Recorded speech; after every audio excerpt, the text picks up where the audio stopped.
श्याम प्रकाश जाटव जी तो कह रहे हैं, देखिए मीरापुर, खैर, ऐसी कई विधानसभा सीटें हैं जिस पर हमारा अच्छा खासा वर्चस्व है और हमारे की यहाँ पे विधायक रहे हैं, वो एक अलग चीज है कि वो सांसद बन गए या किसी वजह से खाली हुई। तो ऐसी सीटों पर हमारा वर्चस्व है, वो तो हमारी सीट है ही। तो मतलब ये कि कितनी सीटें आप लोग दे रहे हैं, या लगता है कि ये जो पेंच फंसा हुआ है ये बहुत आसानी से सुलझा लिया जाएगा रालोद के साथ?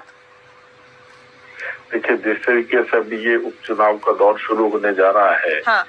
और उत्तर प्रदेश और इसके अलावा भी कुछ प्रदेशों में जो है ना, कुछ सीटें जो है वहाँ पर उपचुनाव होना है। और स्वाभाविक बात है, जो हमारा जो एनडीए गठबंधन है उसमें जितने भी हमारे साथी घटक हैं, हम सब मिलकर के वो चुनाव लड़ने वाले हैं। हम गठबंधन जो धर्म है हमारा, उसका पालन करते हुए जहाँ भी आवश्यकता और जिस प्रकार से भी अपने घटक को वो हमें सहूलियत दें, हम उन्हें सहूलियत दें, उस तरीके से, उस हिसाब से जो है चुनाव लड़ने जा रहे हैं।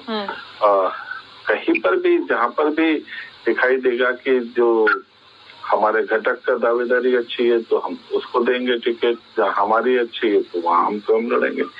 तो इस पर कोई ऐसा हिलोजत वाली बात नहीं है कि कोई एडमेंसी की बात नहीं है कि कहीं जो है किसी को नहीं देना। साथ मिल करके हम लोकसभा जीते हैं, साथ मिल करके ये उपचुनाव भी जीतेंगे और आगे भी जो चुनाव आएंगे तो समझता हूँ कि हम उसी गठबंधन के आधार पर चुनाव लड़ें। या किसी को नीचा दिखाने की या किसी को जो बाइफरकेट करने का कोई मसला नहीं है। हमने मिलकर के प्रदेश और देश को बढ़ाना है और इस आशय के साथ में हम सब मिलकर के चुनाव लड़ेंगे। हमारे सभी घटक जो है वो हमारे लिए सम्माननीय है और सबका सम्मान करते हुए हमने आगे जो भी चुनाव के जो भी सीटें हैं उसको हम उसी हिसाब से जो है ना उसका डिस्ट्रीब्यूशन करेंगे। इस सब चीज को तय करने का काम जो है हमारा जो पार्लियामेंट्री बोर्ड है, हमारे ऊपर के अधिकारी है, वो तय करेंगे। और ये जो मैंने बातें कही वो सबके ध्यान में है, उसी के आधार पर ये सब चीजें होंगी। ठीक है पूजा जी, मैं आपका रुख कर लेती हूँ क्योंकि कहा जाता है कि देखिए उपचुनाव जो होता है ना वो तो अगर हो रहा है नहीं है ना, उसपे मीडिया वाले लोग, कुछ पार्टी के लोग, वो लोकतंत्र है, बोलते रहते हैं, बयान आते रहते हैं, लेकिन आखिरी में अंत यही होगा कि भाजपा 10 की 10 सीटें हारेगी। हाँ ठीक है। श्याम प्रकाश जाटव जी ये तो कह रहे हैं भाजपा 10 की 10 सीटें हारेगी, मतलब आपके हाथ से 10 की 10 सीटें जा रही है। ठीक बात है, कुछ भी कह सकते हैं। और अभी बहुत बड़ा विराट बहुमत लेकर के आए हैं, 99 सीटें, 99 के फेर में फंसी हुई है कांग्रेस। तो कुछ भी कहने के लिए पूरी इनको स्वतंत्रता है। झूठ पर टिकी हुई पार्टी और जिस तरीके से झूठ पर इन्होंने चुनाव लड़ा लोकसभा का, ये सोच रहे हैं कि झूठ की जो है हांडी विधानसभा में भी जो है चढ़ जाएगी। इसी सूरत में प्रदेश की जनता उपचुनाव में इनको कोई मौका देने वाली नहीं है। उन्हें मालूम है कि ये केवल जो है झूठे आश्वासन देकर के भाग जाने वाले हैं, अपनी रोटी सेक करके।